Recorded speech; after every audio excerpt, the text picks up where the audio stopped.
石化公司将超过5万公吨副产品召回，以产品之名非法藏伫咧台南辖内。环保局伫咧102年随即查获，依法裁除并累计罚款7472万。石化公司不服，提出行政诉讼，历经10天的时间，最高法院伫咧102年6月最终判决起诉胜诉，确认该公司确实有改善义务。业者伫咧去年9月初已经启动麻豆区副产品召回的清理工作。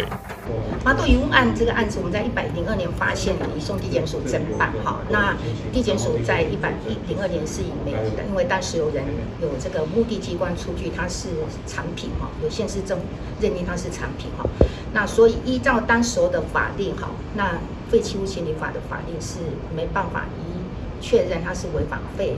弃物清理法的。那我想有幸哈，那这个整个废弃物清理法在106年有做个修正哈。虽然你这个是产品，或者是你是这个再利用的物质，你只要失去市场经济价值，或者是你用在不应该用的地方，我们都会来认定这是废弃物，要求来清理。市府对于任何非法倾倒，或者是环境破坏，拢是零容忍，将会全程监督清理制度，依法追究责任人，确保彻底复原，幸福市民清气安全生活环境。